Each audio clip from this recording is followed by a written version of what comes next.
Well, welcome back, everybody. This is another episode of the Your Blank What Now podcast. And my name is Marcy Nettles, and I'm your host. And I have got a really amazing special guest today to help us along this path of figuring out that it's like, life's not always easy. We always have these ups and these downs, but we also have the choice to be, the person that breaks through our difficulties or we become the victim to it. And none of us want that, right? So today we actually have a serial startup entrepreneur, an angel investor, a baseball and soccer enthusiast, a lifelong student of love and relationships with us.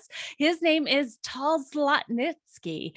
He is a successful 6-time startup entrepreneur, an angel investor, and the founder and chief executive officer of Our Love Company, with its inaugural product launching February 14th, 2020. That's awesome. Valentine's Day and just around the corner. So exciting. So Our Love is a love and relationship wellness technology company that empowers maximum love, connection, and relationships through a fun and insightful digital experience based on proven science and technology. Prior to founding Our Love, Tal served as president and CEO of B2B specialty payments provider iControl Data Solutions, as co-founder and CEO of pay-by-phone self-parking pioneer iControl Mobile Payments, now Park Mobile, which here in Phoenix, I've used that several times, and that is so cool. As CEO of authentication solutions provider Synchronex, and as vice chairman and CEO of Current News Co., that's now Hudson News. A lifelong leader and learner who is inquisitive and tenacious, Tal came to the United States at the age of 12 from Israel following a notable singing career in his early childhood. In the near 40 years since, and having experienced firsthand the challenges of growing up as a low-income, initially undocumented immigrant in America, Tal has been a passionate activist on behalf of immigrants, people of color, distressed rural communities, the LGBTQ community, refugees, and military families. Tal is an avid and dedicated fan of the Tampa Bay Rays, Everton FC, and anyone basically that plays against the Yankees. A resident of Tampa, Florida, Tal is the proud and highly engaged father of 2 daughters, a son and a stepson. He is grateful to be learning more about how to be his best in love, relationships, and leadership every single day. So Tal, I am so blessed and honored to have you as my guest today. Hello. Hi, Marcy, and the blessing and pleasure is all mine. Well, thank you so much for being here. And, I would really like us to be able to learn more about you. I'd like for us to be able to share with the audience maybe some about your childhood and, what it was really like. I mean, what was your childhood like, first of all, in Israel? And then why did your parents make the decision to come to the United States? So I was born in Israel in 1973. It was just a few months after the end of what is known in Israel as the Yom Kippur War, the 1973 war, which was a very traumatic war. Israel almost lost. I was born into a country that was licking its wounds a little bit. And until I left in 1986 at the age of 12, it was still more of a third world country. I mean, the revolution that the internet brought about that created such an economic juggernaut out of Israel had not occurred yet. And so it was a sleepy, third world country. And growing up as a child in it, I wasn't really impacted by any of the things that people tend to watch on television. Quite frankly, I was growing up in a gentler Israel. That was the pre-Intifada days, for those of you that follow Middle Eastern history. My father had many Palestinian friends and a Palestinian business partner. And so we were frequently in communities where in many cases I was the only, playing with children where I was the only Jewish child. So it was fairly idyllic, I gotta say, even though obviously, there were things around us during those days that, including terrorist attacks that were not so pleasant. But as a child growing up, I didn't experience that very much. My parents chose to come to the United States in 1986 for 2 reasons. One, my brother, who was serving in the military at the time in 1986, was shot. He was serving in Lebanon. My parents, that was a really traumatic experience for my parents. Second, my father had always aspired to come to the United States. My father is an entrepreneur and an avid believer in America and what the values America represents. And it was always a place he aspired to come to. And 1986 was my father's 40th year. He was 40. He was turning 40. And he really believed that that was it. It was either now or never. And sort of whimsically, my parents decided, between my brother and my father turning 40, which was in June, that was it. They wanted to make the move, and they did. They did what most immigrants do when they come here without proper documentation. They came as tourists and they overstayed. Fortunately for us, I mean, they did apply for status and we won the lottery. So we got extremely fortunate, but for about a year, we were undocumented. Wow. Wow. Okay, so there's so much there to unpack, really, because being a child, being the only Jewish child in your community, and having all the unrest going on out in other neighborhoods not near you, and you had mentioned in your biography that you had been a child singer. Tell me just a little bit more about that, because that was something that, I mean, it sounds like you were quite well known. I was. So let me just first clarify. I lived in a small town, Hod HaSharon, and that was a majority Jewish town. Near to Hod HaSharon was a small Palestinian town called Kalkilia, where my father had a business partner, and we would often visit. And in those times, when I would play with his partner Shanti's children in the streets of Kalkilia, I would be the only Jewish child. Okay. But yeah, I was a singer. When I was 6 years old, my grandmother took me to watch a singing competition, kind of an annual thing in Israel called the Children's Song Festival. I was enamored by it. I decided I wanted to try out the following year. It's one of these things where 5,000-10,000 kids try out and 10 make it, and miraculously I did. I made it. So at the age of just not quite 7, I performed for the first time in front of sold out arenas and ultimately on national TV. The final show of the year, the final show of the competitions on national TV. And I did it again as an 8-year-old. I did it again as an 11-year-old. And in between, I was on the Israeli Sesame Street. So yeah, I had a bit of a career. Even to this day, people who lived in the town that I grew up in recognize my name. And almost miraculously, the 3 songs I sang became like nursery school songs. And so to this day, people in Israel will sing songs that I had the great fortune of singing on stage, in 1979, 1980, and 1982. So there you go. Wow. So at that age, did you have in your mind this idea and this dream that this is what I'm going to do for the rest of my life? I'm going to be a star and people are just going to know who I am? Yes. I would say that I probably did. I mean, look, I was very young. I was probably quite full of myself. I don't remember that vividly, but I would imagine I've seen some photos of myself. I was a bit of a hot dog, and I was also a pretty good soccer player. And so, I don't know that I knew whether I would be a singer or an actor or a soccer player, but I believe I assumed one of those 3. Then my parents moved me to the United States and ended my singing career. I mean, the closest I ever got from that point forward is I was the lead role in Grease and in The Sound of Music in our high school plays. But that's it. That was as close as I ever got to fame, singing and acting from that point forward. That's awesome. Okay. Yeah. So that brings me to a point. I mean, obviously there was some catalyst there that really made the move for you guys as a family, with your dad turning 40 and with losing your brother. I'm so sorry about that. He was injured. He Oh, survived, but he was shot. Yeah. well, thank you for that. Yeah, that's awesome. But I appreciate his service for your country and for, in the military. So was this a decision that dad and mom just made and told you this is what we're doing? Or did you have any say? I had no say. I was quite upset about it. I was the only one coming. I had 2 brothers. They were both in the military. I was the youngest and I had not yet been served with my, at 16 years of age, you get served with your draft notice. And I was 12. And so I hadn't been served with that draft notice. And so my parents had full control and the decision was theirs and no one consulted with me, to move from Israel where I was famous, popular, had my 2 brothers, obviously spoke the language, to the United States, where I was not famous, did not have my brothers, did not speak the language, did not know the culture, how to dress, how to behave. It was pretty traumatic. And, my first week of school, I made a terrible mistake.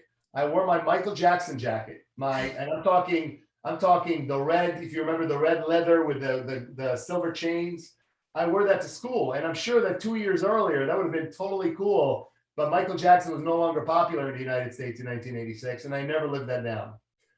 So yeah, it was not quite what I wanted to. It's not where I wanted to be or what I wanted to be doing. Let's put it that way. Not in Oh, those early days. well, and 12 is when you're just really starting to have all these, I mean, your body is changing, your world is changing, just the way your mind works is starting to change. And so to have your whole environment change as well, that had to be difficult for you.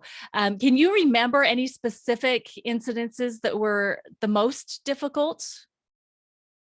Yeah, there was several of them. Unfortunately, that first year where my parents sent me to public school was really challenging. I was very fortunate that I was kind of taken under by the English as a second language teacher, Mrs. Edwina Nunez. I'll never forget her. I don't know if she's still alive. It's going on 45 years, so maybe not, but she was incredibly kind and incredibly encouraging, and told me that, it was going to get better and I was going to learn the language, which I did. But during that year, I faced anti-Semitism for the first time in my life. I remember a kid sitting behind me in class, punching me in the back out of nowhere and calling me a dirty Jew, which I couldn't even process, right? 1986, you're in the United States. It was really, really hard to wrap my mind around. But yeah, it was a tough year. We also, my parents were not financially well, and they signed me up for subsidized lunch, which is all good and well. But back then, they did it so poorly. I actually needed to come in at the beginning of the month and receive a book of coupons, blue coupons, which I would then need to submit to the cashier in line to get my food instead of giving her $1. And so all these kids were staying in line with their dollars, and me and other kids who were not fortunate enough to live in homes where $1 was a trivial amount, needed to submit our blue coupon, which really marked us. And we would sit together. I mean, not surprisingly, you ended up sitting at lunch with other blue coupon holders. It was a terrible, terrible trauma that to this day makes me very, very sensitive to the plight of anyone who's an other. Yes, yes. And that is a strong word, trauma. That Yeah. is a strong word. So, and I can just only imagine, because I'm not that much older than you. I'm about 2 years older than you. And so I remember having the coupons or the tickets to be able to go and get your lunches, and how kids did get labeled in certain ways because of which color they had. Because I remember it was like when you would buy a ticket, it was like pink. And when you didn't buy the ticket, it was some like blue or whatever it was. So wow. So can you recall back then, the way that you were thinking? Because right now it's like just even your posture changed, because I'm watching you on video. Everybody's going to be listening to this right now, but I kind of watched your posture change a little bit in that. Can you remember back to a point to where maybe you had been just demoralized enough that you had to make this decision? It's like, okay, am I going to just let this this feeling that I'm having now and the way I'm being treated dictate who I'm going to be? Or what did you do about that? What moved you forward from that point? It's an amazing question. It's and it's easy to try to find, one moment of strength, and there are many. There are moments where you rise up. This was me deciding to play travel soccer, which gave me an opportunity to build a little bit of a community. But the reality is this: it never stops. I mean, the need to continue to recenter and come back to moderation, and not ride the highs too high or the lows too low. That's a constant struggle. It's a constant. It's a habit that requires mindfulness, and I am getting better at it. I would say that I'm substantially better at it at this point than I was 5 years ago, let alone 20 or 30 years ago. But it is just mindfully selecting to not ride the lows or the highs and seek to feel centered. And centeredness to me, by the way, doesn't mean that you fail to celebrate. Actually, quite to the contrary. I think you celebrate as much of your life as you can celebrate. Whatever the victories that you experience, pause and celebrate them. In fact, we are our own worst critic. My girlfriend gave me this lovely little plate. It says, your inner critic is a jerk, right? Yes. And that's just a fact, right? I mean, that is a fact. I mean, we are often battling ourselves more than anyone else. And, if I've learned anything over my lifetime, is it's never as bad as you think it is.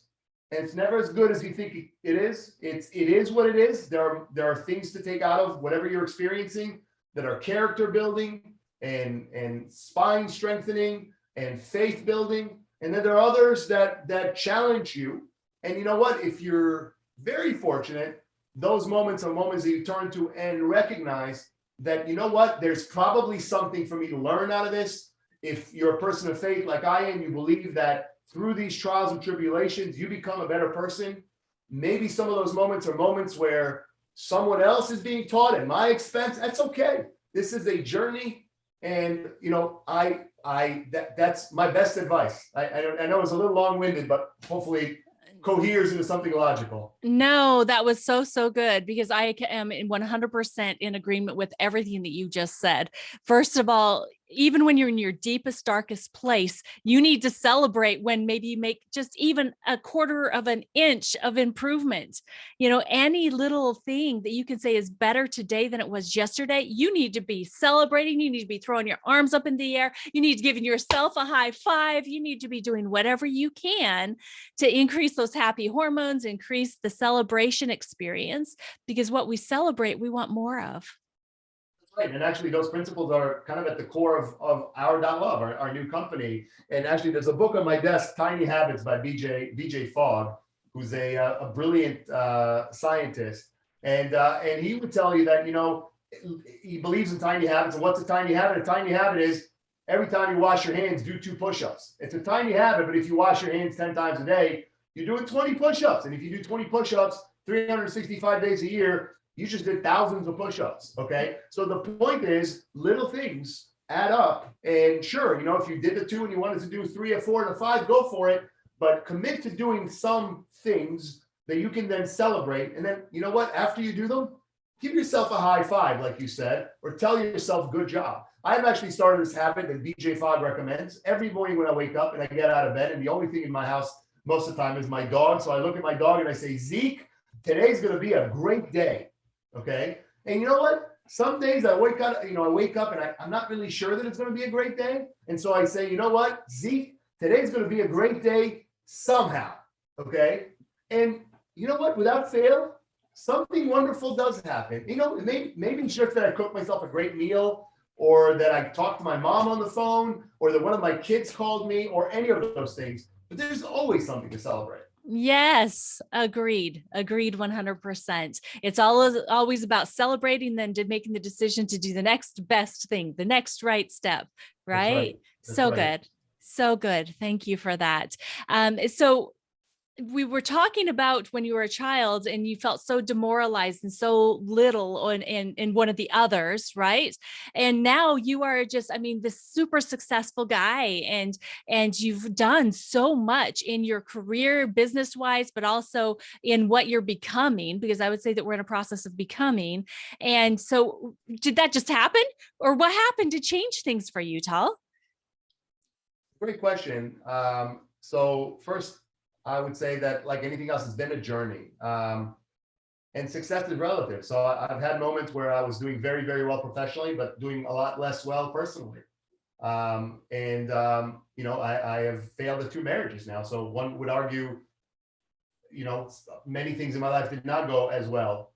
But here's the truth. I think that, what did go well for me was that I came to the United States at a time where the United States was a very generous place. I think we're in some ways more generous and in other ways less. But as a child, I was able to, if I was sick, I could go to a clinic and receive care. My parents could not afford to give me care, but I was not uncared for. And they did not incur massive medical bills as a result of that, which would have sunk us. Right. I was able to go to college on a Maryland senatorial scholarship. I played baseball and earned a little money on the side. I started businesses with my family, and through the good grace of God and the fact that, America is a great country, we were able to be successful. I don't know how easy that would be today to do what I was able to do. I didn't incur big student debt. College was a lot more affordable, in the early 1990s than it is today. And I look back at that time, and I lots of things occur. One, wow, I can't believe that all these things happened. All that life I lived, right? I had two daughters from my first marriage, and then I was a single dad for several years before my second marriage. And that wasn't easy, but I survived and I thrived.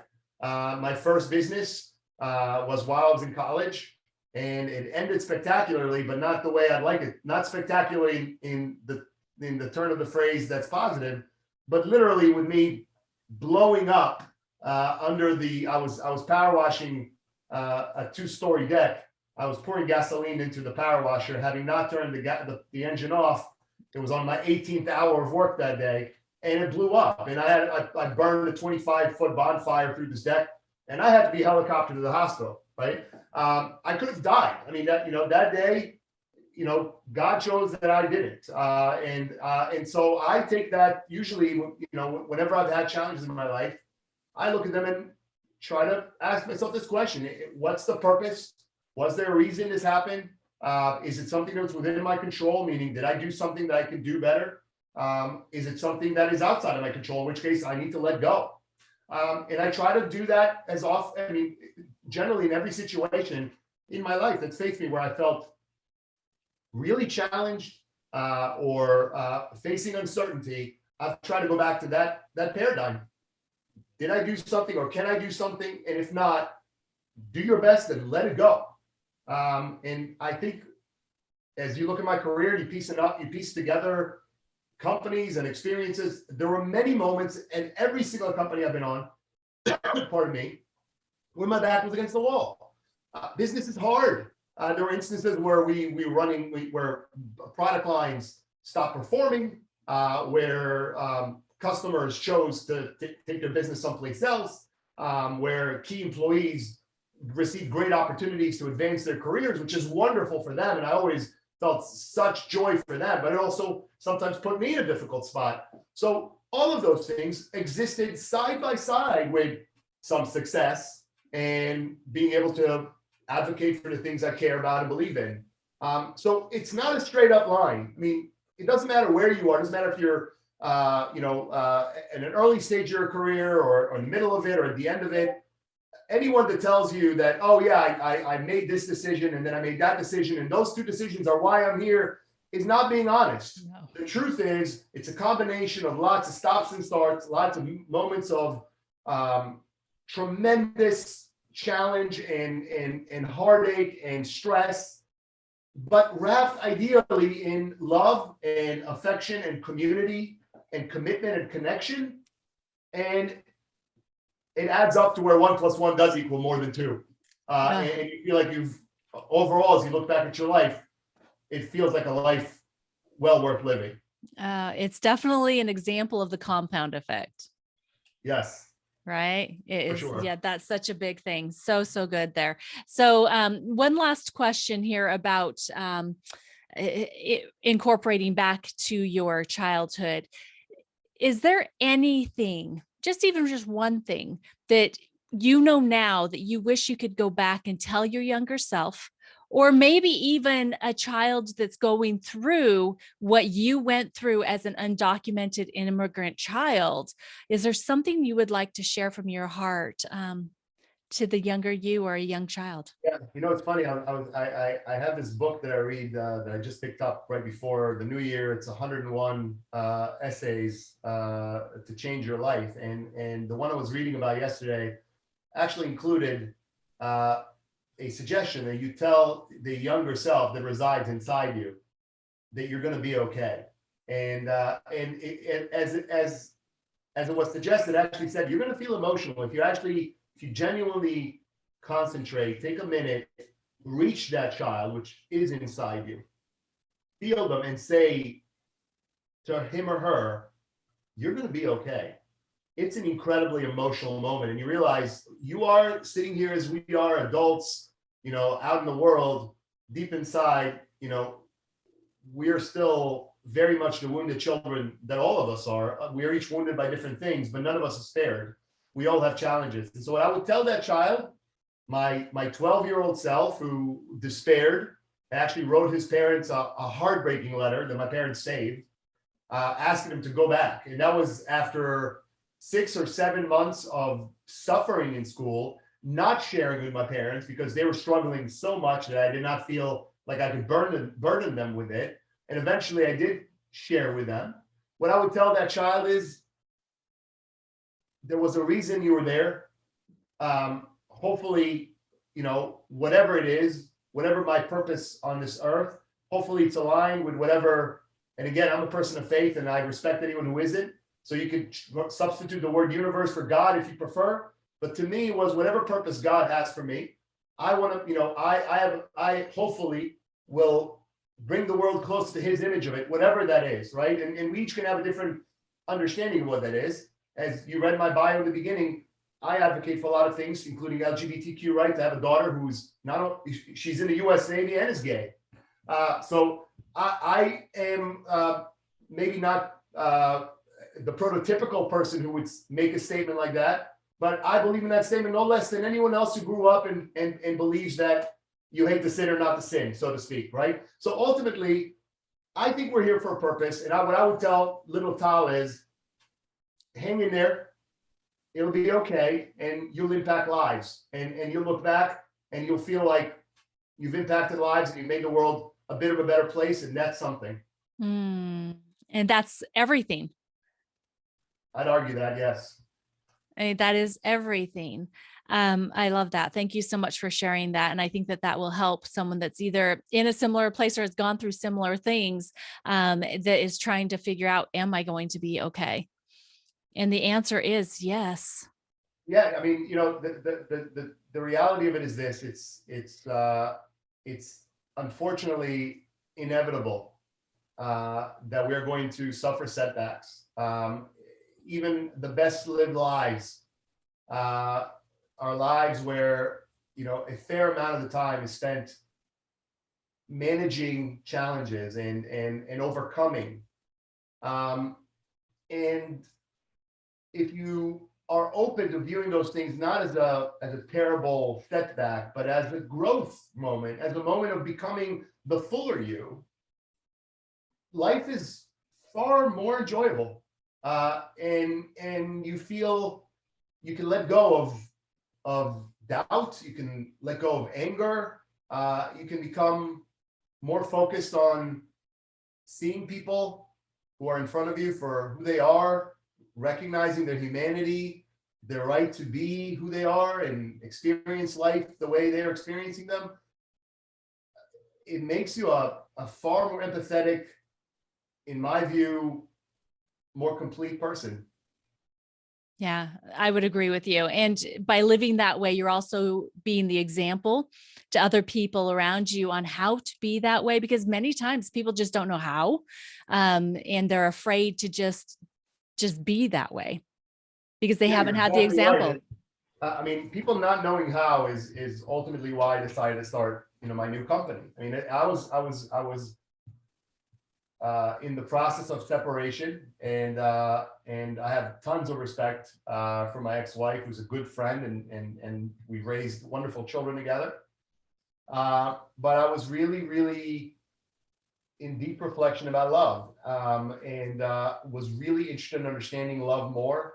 Mostly at that point, it was an intellectual exercise. I wanted to understand what it means to love, what is required to love, and I came to see that what you just said, that people just don't necessarily know how, is an overwhelming and broad-based challenge. It's not isolated. So all of us feel very alone and unique, but in reality, the vast majority of us have suffered trauma, particularly childhood trauma. One of our key people at Our.Love is Dr. Larry McCullough, who co-founded the Pine Tree Institute, which is an institute dedicated to the impact of childhood trauma on adult communication and adult relationships. And he would tell you that so many of us are dragging into our relationship the unresolved challenges from trauma, that it is almost unfair. We're not in a relationship. It's not two people in a relationship, you and your partner. It's you, your partner, and whatever you're dragging in, whatever they're dragging in.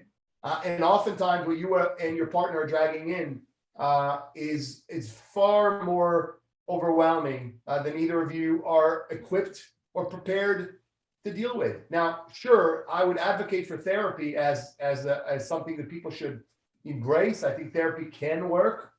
I would also tell you that not all therapists are created equal. It's a little bit uneven, and family and marital therapy requirements vary from state to state. In some cases, there's almost no requirements that would render someone truly qualified. And so that's a challenge. But there's also the challenge of stigma, and the challenge of cost, and the challenge of being a person who perhaps doesn't communicate verbally very effectively, or maybe you have a partner who doesn't. And so while therapy is a wonderful solution, it occurred to me that many of us were left out in the cold because there's been no alternative to that. Only 1 in 5 couples will seek therapy. And on average, they wait 6 years. So the numbers are pretty staggering. That means the vast majority of us who are dealing with some dysfunction, and the numbers on that are quite surprising. I was amazed to read in Psychology Today in September of 2019, or the articles from September of 2019, that only 10% of marriages meet the scientific standard, according to the research, for being both healthy and happy.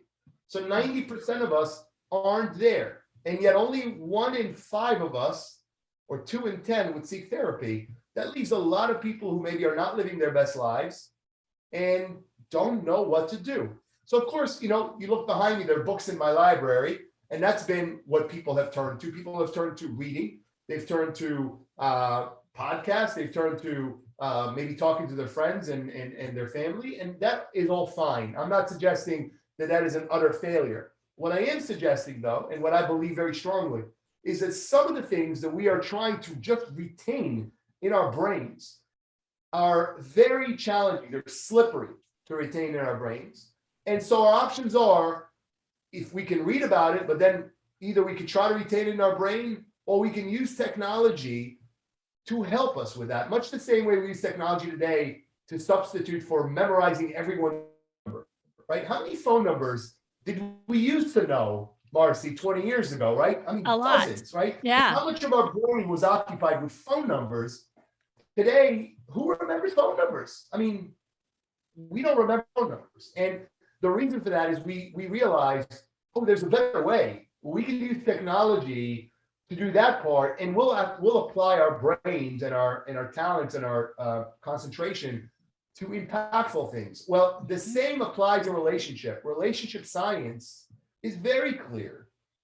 The science has been pretty consistent for about 50 years. John Gottman introduced a lot of the concepts that are still very much mainstream for relational health. The need is for us to be more effective at those things. And because people don't know, and oftentimes are embarrassed to ask, or are carrying trauma that makes it harder for them to ask, an app like ours can really make a difference. Oh, completely, 100%. And I have so much stuff running through my head through just what you just said. I mean, because think about this. You initially had said something about we learn as we go, right? And it's through the experiences, whether they're good or they're bad. And as we're learning, that's helping to develop us into who we truly are going to become as human beings and what contribution we can make to this world. But when we're talking about trying to change some of the old stories or the belief patterns that we've created because of our experiences from when we were young that have gotten so strong inside of us, when we go and we try to read a book, our brain is in battle. It's in battle. Do we believe what we've always thought was to be true? Or are we going to take what's black and white on this page and make it now the new truth? And so I can totally understand why you would say it's so slippery. And I think it has a lot to do with the conflict inside of ourselves. Yeah, well, I think it has to do with, I think for sure that is a variable and an important one. And since we are not an island, we are part of a greater community and the world at large. What we see around us is relational dysfunction in almost every facet of life. Often we see it in our homes because we may have grown up in homes where our parents maybe did not treat each other respectfully. Where there was not psychological safety, two things that I think are the cornerstones of good relational health and love. And personally, I think if you have those two things, everything else just becomes so much easier and is almost, it's harder to not have good love when you have respect and psychological safety.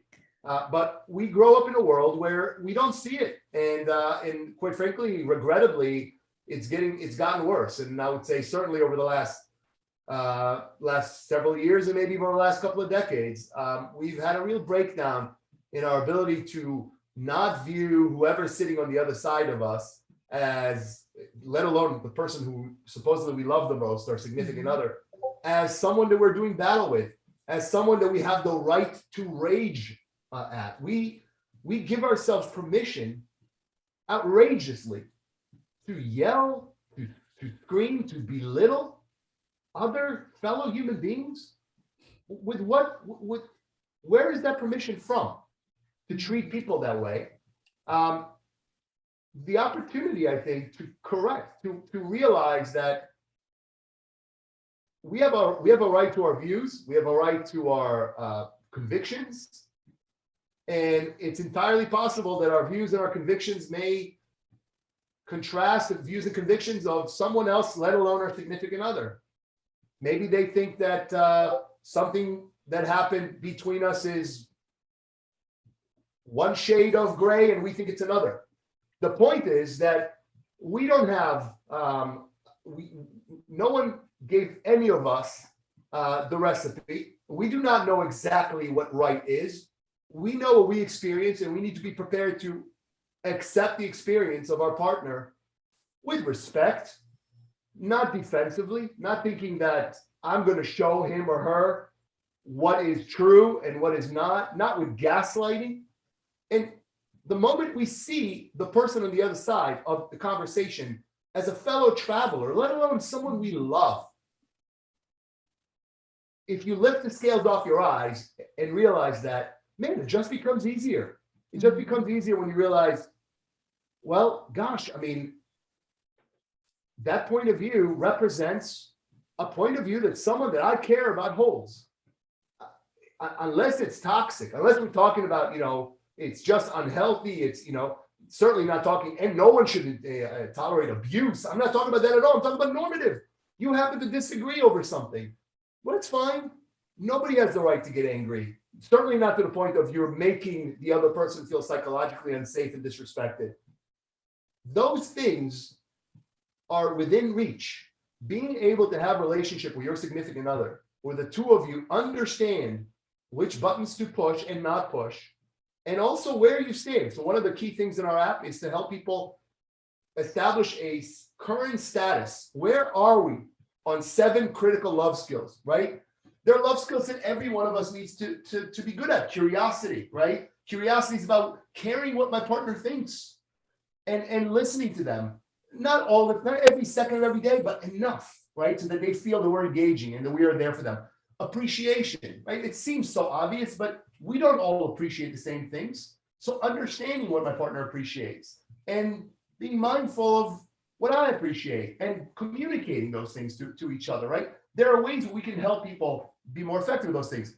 Quality time is obvious, right? But quality time doesn't mean the same thing for every couple. Different couples have different expectations. Understanding what's quality time for my partner and so on. And ultimately, the design of our app is you're going to know where you are right out of the gate. Within 5 minutes of being in our app, we're going to tell you where you are.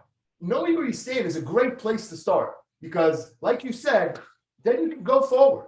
right? Then from there, we can help you through fun, games, activities, exercises, get better at the things you need to get better at, and continuously track that you are in fact getting better and your partner feels you're getting better. Those are just some of the features, but the objective here is pretty straightforward. It's to bring you to a place where you and your partner come back to holding each other in warm regard. Isn't that what it's all about? I mean, don't we want to come home and feel like we're held in warm regard? And don't we want to hold our partner in warm regard? I would say that the vast majority of us do. And that's our objective, to try to help people do that. Yes, absolutely. So good, because the world right now is so broken because it's full of broken people, hurt people, Yes. right? I mean, that's also why you look at the statistics in marriage and first marriages is the percentages for divorce is going up and up and up. And then you look at the statistics of divorce in, blended families, and it's even higher. And so those of us, and I'm including myself with this, that have had previous marriages, we've truly got like this vested interest in really learning how to love first ourselves better, but also to love our partners better. And so I would absolutely love for you to share a little bit more about our love, what you got happening on Valentine's Day, which is just coming up in a few weeks. If you could do that, please, I'd be grateful. I'd be delighted to. So Our Love is a startup that will have an app in the App Store, both Android and iOS, on February 14th, Valentine's Day, 2022. I think you said 2020. I think you meant 2022. Oh. In between February 14th and February 28th, everyone who signs up gets a lifetime free membership to the app. So if you want to save money, be one of the first people to sign up, and you'll have an opportunity to receive a lifetime membership for free. And the app is going to give you games, fun, activities, and a whole bunch of other things to help you improve your relationship. We designed the app so that it does not feel like a chore, and does not feel like you're at the doctor's office. None of us wants to go to the doctor every day. And our hope is that you come and engage with the app, for a few minutes every day. It's a game. It's a relationship game. There is a virtual home, which you can engage in, and you can decorate and do all sorts of fun stuff in there. But you can not be in the decorating end of things and be more about accessing the content and playing the games and earning the love coin. So as you engage with the app, as you engage with activities on the app, every single activity you do, you earn love coins. And those love coins can be used in the gift shop for virtual gifts to decorate your home, or to buy gifts for your partner. And in time, we expect that there will be real things in the gift shop that you'll be able to use your love coins for. In addition to that, you're able to track your mood. So that seems pretty straightforward, right? But let me tell you why what we're doing with it is really, really cool. You and your partner are going to track your moods. I'm going to ask you ideally to track your moods every day. And we're going to overlay your mood maps. And we're going to help you understand, are there patterns here that you need to be aware of? Because even if you think you're very mindful of your partner, I bet, Marcy, if I asked you right now what your partner's mood was this time last week, you'd have no way to recall that. The app is going to identify that. And it could tell you that for the last 4 Mondays in a row, he's been having a bad day. Let's see how we can do something about it this coming Monday so that he doesn't, or she doesn't, right? So lots of really cool opportunities to help you and your partner understand what your life and existence is like and try to improve upon that. We're also building a chat product, which will not be the February 14th. It's still a couple of months away, but it's a chat product that as you communicate with your partner, we're giving you feedback on whether we think you're hurting your relationship with the way you're communicating. So we're going to give you some idea for initially, we're just going to color code for you and tell you, I don't know about this. This is, if you get red, that probably means stop, erase and retype. Okay. But in time, we hope to also help you actually verbalize and communicate what you want to communicate to your partner in a more effective way. We're in this weird world where 75-80% of our communication with our significant others is by text. And yet I would argue, Marcy, maybe you could agree with me, that the vast majority of us are probably not communicating and writing on the level that sophisticated emotional exchanges might require, at least from time to time, right? Absolutely. Well, you know what? We're going to try to leverage technology to help even people that aren't the best communicators in the world be able to experience healthy and good communication. That is so awesome. I mean, like, seriously, I was like, okay, so what word can I, awesome is just the word that I have to use. I mean, it's like, so my husband and I are on our, I've had multiple marriages that have not been successful. And so now in this marriage, we are very cognitive of everything that we're doing. We're super happy. We're super focused and we're moving forward in this. We have a lot of ups and downs because of that baggage that you were talking about that you bring in from other relationships. And so we've been participating in a marriage class at our church for years. And our kids, they're like, well, aren't you guys okay? Why are you in marriage class? And it's because we are okay. And because we want it to be even better and better. And so I see this app and everything that you're doing with Our Love being such a beautiful way for couples that are happy already to be able to just increase their happiness and joy together, as well as the people that are struggling. It's interesting you say that because it's exactly right. I mean, the mindset has been that you get help when you're in trouble. And I think the right mindset is the same mindset that you take into anything you're trying to master.